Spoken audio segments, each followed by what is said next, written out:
Hola, pues ya estoy aquí de nuevo. La verdad es que no tenía ninguna intención de ponerme seria durante esta pandemia, pero bueno, no me queda más remedio porque he recibido alguna señal, alguna llamada de atención que me ha hecho entender que era efectivamente el mejor momento para hablar de este tema, el miedo y el cerebro. Ha habido bastantes personas que me han dicho que han sentido durante esta temporada bastante ansiedad, bastante miedo. También es cierto que he visto y he leído algún texto sobre el miedo que hacía bastante que no veía ni leía. Y además, bueno, creo que siempre es un buen momento para hablar de este tema. Aunque es algo que tampoco nos gusta mucho hablar, es algo que se evita bastante, porque una vez que pasa esa ansiedad o ese miedo, es mejor no comentarlo para no hacer que vuelva otra vez esa situación o esa sensación. Así que voy a ponerme a ello. Os voy a decir que tampoco soy una experta en el tema, desde luego no soy una profesional, pero bueno, por alguna experiencia que he tenido os puedo aportar alguna pincelada y por lo que he trabajado creo que tengo bastante potestad para poder hablarlo, aunque sea a los amigos, y si desde luego puedo ayudar a alguna persona en este vídeo, pues bueno, bienvenido sea. Yo cuando hablo del miedo, no hablo del miedo en general, no hablo del miedo escénico, no hablo del miedo al fracaso, del miedo a la vida, me refiero al miedo mucho más concreto, ese miedo que sale de las entrañas y que más de una vez se refleja en ataques de pánico o de ansiedad. Yo distingo entre ataque de pánico y de ansiedad. Para mí la ansiedad es un grado más elevado de nerviosismo. El estar nerviosa o inquieta es cuando tenemos una cita, cuando tenemos algo en el trabajo que nos inquieta, esas situaciones que son absolutamente normales en el día a día. Hay veces que nos damos cuenta de que estamos nerviosos y otras veces no. Hay gente que es más sintomática, hay gente que no nota tanto, pero todos en el día a día tenemos esa sensación. Luego está el grado de ansiedad, que digo yo que es como unos nervios más de lo normal. En esa ansiedad se puede manejar o no. Ya digo, es un poquito superior en cuanto al grado, hay que manejarlo un poquito, pero no llega a lo que es el pánico, que el pánico ya para mí es el 10. Y la gente que ha sentido un ataque de pánico sabe perfectamente de qué estoy hablando, porque el síntoma es que tú sientes literalmente que te vas a morir y que además te estás volviendo loco. Con lo cual, esos pensamientos que aparecen en el cerebro son tan brutales, tan rápidos, que hace que el ataque de pánico sea ya lo más brutal, sea el máximo extremo, que digo yo, del nerviosismo. Así que no hay que distinguir bien entre lo que es estar nerviosa, estar inquieta, tener ansiedad, por ejemplo, en un examen que nos vayamos a presentar de oposición, por ejemplo, de universidad. Es normal tener muchísimo más nerviosismo que el habitual, pero sin llegar a ser un ataque de pánico que lo único que quieres es echar a correr.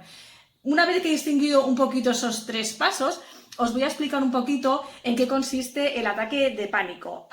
Cuando vamos a cruzar una carretera y viene un coche, esos segundos previos que son como de susto, ese es el ataque de pánico. ¿Qué ocurre? Que cuando hay una circunstancia objetiva, como es que tienes algo de peligro, que hay un coche o alguien está en peligro, esa situación es tan absolutamente normal que duran unos segundos y el propio cerebro se dispara y vuelve a la normalidad, por así decirlo, vuelve a ser objetivo. ¿Qué ocurre? Que cuando entramos en un pánico, cuando no hay esa situación de peligro, es cuando se dispara y es más complicado bajarlo, porque vemos que efectivamente no hay peligro, pero no podemos manejar nuestro cerebro porque ya se ha puesto en modo on, que llamo yo, y es muy difícil volver a la realidad. ¿Cómo se puede volver a la realidad?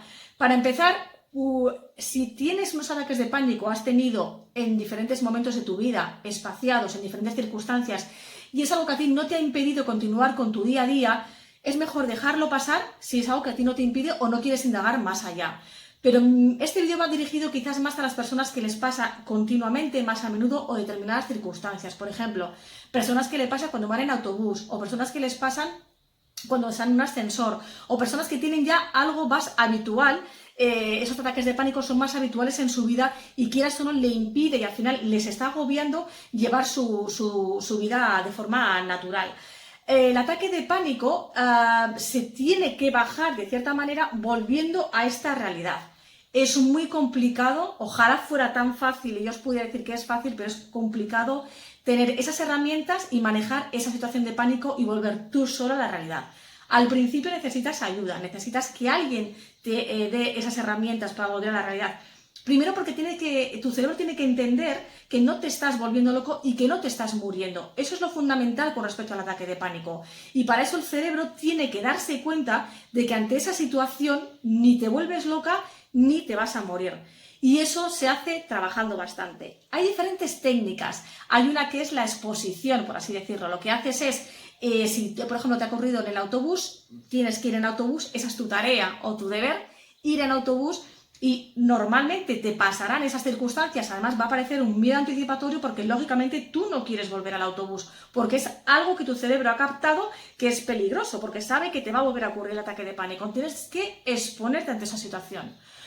Lo malo de esa terapia es que es muy agresiva, en el sentido de que tú tienes que ir a hacer esos deberes y además sabes que vas a tener miedo, con lo cual la sensación y la incomodidad y el malestar va a ser bastante acuciante. Lo que ocurre es que me parece muy efectiva porque le vas a enseñar a tu cerebro rápidamente, iba a decir, bueno, depende de cada uno, que ante esta circunstancia tú ni te vas a volver loco ni te vas a morir.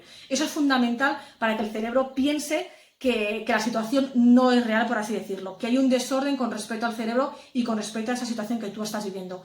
Ir en autobús o subir un ascensor en absoluto es peligroso, pero tu cerebro lo tiene catalogado, quizá porque ya lo ha vivido esa experiencia en ese momento en concreto y lo tiene registrado así, por así decirlo. Entonces hay que enseñar al cerebro que eso está incorrectamente ahí en esa parte del cerebro. Esa es una de las técnicas. Hay otra que es la Right Bite Movement, que es una especie de, no me malinterpretéis, no es estar dormido ni muchísimo menos, ni estar en estado de hipnosis. Imagino que habrá gente que sí que llegue a ese grado, lo desconozco, pero simplemente se trata de dejar la mente un poquito adormilada, que simplemente es cerrar los ojos y volver a esa situación y con un profesional, insisto, hacer que el cerebro vuelva a tener unos recuerdos nuevos. Es decir, que cuando tú vuelvas a subir a ese autobús, el cerebro no tenga ya previsto lo que va a ocurrir, sino que tenga una especie de carta blanca para que vea que ese recuerdo no está en el cerebro. Eso es un poquito complicado de hacer porque necesitas también, por supuesto, la ayuda de un profesional, pero creo que es una terapia un poquito más efectiva y más rápida que la de la exposición. Y lo que digo, no tienes que pasarlo tan mal cuando vas a ponerte ante esa situación. ¿Qué ocurre cuando el cerebro capta ese nuevo recuerdo? Pues que hace que empieces un poquito de cero y que tú cuando vayas a ir a un avión o a un ascensor o a un autobús o te enfrentes a hablar en público, por ejemplo, ya vea que eso no tiene ninguna situación de peligro. Y eso es un poco lo que hay que enseñarle al cerebro. Sé que parece muy fácil de decir, os puedo asegurar que es complicadito de hacer, pero una vez que lo consigues, el resultado es brutal, porque tú mismo eres capaz de manejar esa situación de pánico. A mí me tocó en una ocasión controlar un ataque de pánico de una persona por teléfono, además ni siquiera la conocía, y lo que hay que hacer es intentar que esa persona vuelva a la realidad, porque esa persona es incapaz por ella misma de volver a lo que está haciendo. ¿Qué es lo que hay que hacer? Pues hacerle preguntas muy directas, muy concretas del momento. ¿Dónde está? Si está sentado, si está de pie, cómo tiene el pelo, que toque algo en las manos, su propio tejido, su pantalón, su vestido, si es de seda, si es rugoso. Toda esa información que hace que esa persona esté volviendo a la realidad hace que el cerebro de alguna manera vuelva a su ser, por así decirlo. Las personas que lo habéis vivido sabéis un poco de qué estoy hablando. Así que se puede hacer. De hecho, el ataque de pánico tiene una duración, no dura toda la vida, a pesar de que a veces pensamos que va a durar siempre. No dura siempre toda la vida, entonces hay que hacer que esa persona vuelva a esa realidad, por así decirlo. Es complicado, pero se puede hacer. Lo más difícil es uno mismo volver, porque tú además estás viviendo y sintiendo que el cuerpo no reacciona a lo que tú estás viviendo. El corazón se acelera, estás sudando, no puedes respirar bien, cada uno tiene diferentes formas de canalizarlo y no es fácil luchar contra el cerebro y a la vez contra el cuerpo, porque efectivamente tú estás sintiendo algo, no te lo estás inventando y tú estás pensando lógicamente que te está dando un ataque al corazón. Así que bueno, espero que te haya servido un poquito estas pautas iniciales y seguiremos en otro vídeo. Pues no, esta no es una toma falsa, es una toma muy pero que muy verdadera. Os cuento un poco qué es lo que ha pasado. Cuando empecé a hacer este vídeo, el que acabáis de ver, simplemente iba a hacer unas pinceladas de lo que quería decir, cogí la cámara y para que no se me olvidara lo que quería decir, empecé a grabar el vídeo. Cuando terminé, me di cuenta de que había hecho un montón de minutos, que lo había contado todo más o menos como yo quería, pero desde luego el final había sido un poco abrupto, porque de repente me di cuenta de que el vídeo estaba grabándose y que iba todo bien, pero no sabía cómo terminar, así que lo he terminado giro bastante raro, ¿no? Así como un corte muy brusco. Así que aprovecho esta toma falsa, que es real como os digo, para aclarar alguna cosilla y explicaros alguna cosita más.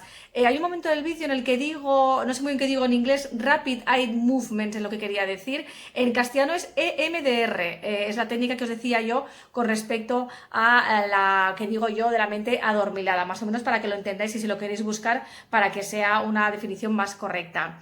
Otra cosa que os quería recomendar es un libro, SOS Tengo Miedo a Tener Miedo, de Roberto Aguado Romo. No lo tengo aquí, lo tengo en mi casa de allí de Bilbao, y la verdad es que es un libro bastante interesante, pero es denso y potente, es decir, tienes que haber trabajado un poquito con algún psicólogo o alguna de estas dos técnicas para entender bien el libro y que te sirva, porque desde luego es muy buena herramienta.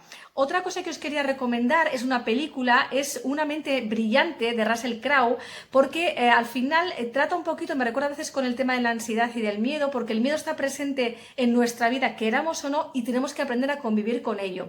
Y en esta película habla un poquito, es un tema un poco distinto porque es algo mucho más obsesivo, pero bueno, me gusta el final de la película porque se ve cómo el protagonista tiene que lidiar con esas imágenes que no son reales, pero que al final tiene que convivir con ellas. Y además os voy a leer un texto que fue también lo que me inspiró un poco a hacer este vídeo, que sabía que lo tenía presente, pero era el momento de hacerlo porque leí este texto y dije, venga, Soraya, tienes que ponerte a ello. Es un texto que leí en un concurso literario en el confinamiento, que habían creado un grupo de mujeres, y bueno, pues el texto se titula Tengo miedo, es igual que el título que he elegido para este vídeo. Lo escribe una tal Laura Villacruz, y os voy a leer qué es lo que pone exactamente. Aún no he dejado que el miedo venga a visitarme, y me extraña, ya que siempre ha estado a mi lado. He tenido que luchar contra él con uñas y dientes para mantenerlo a raya y continuar con mi día a día, y creo que después de tantos años lo he conseguido. Porque no puedo permitirme el lujo de que aparezca en este momento de mi vida.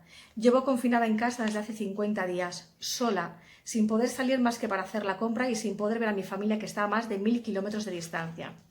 Una situación demasiado al límite como para tener que luchar, además, con esa conocida agonía. Porque esta vez no podría despistarlo si es que llegara a aparecer. Además, hay distracciones pocas para combatirlo, pero el miedo anticipatorio está agazapado esperando su momento. Ese miedo hace que la ansiedad surja desde las entrañas por algo que aún no ha pasado, pero no puedo hacer gran cosa, no se puede dejar de lado. Hay que saber convivir con él porque nada llega a desaparecer. Quizá ya no se manifieste como una brutal ansiedad o como los anteriores ataques de pánico que me dejaban agotada, pero ahí está, lo siento debajo de la piel. Juré no volver a hablar de él, juré que ni siquiera iba a dedicarle más tiempo. Entonces, ¿por qué llevo más de 30 minutos escribiendo sobre él? Me parece un texto profundo, interesante, además me recuerda a mí en ciertos aspectos porque también estoy lejos de la familia. Me parece tan bonito que lo he scrapeado, lógicamente.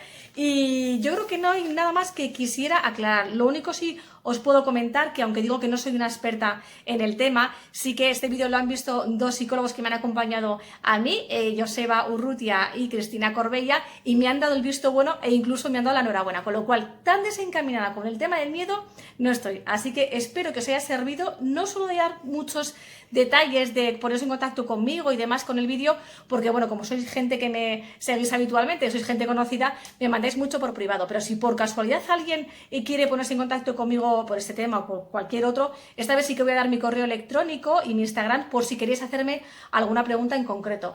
soraya.villarroya@gmail.com, ese es mi correo electrónico, y en Instagram estoy como Soriden. Así que lo dicho, espero que os haya servido un poquito para aclarar alguna duda y nada, simplemente saber que tenemos que convivir con el miedo, no queda otra.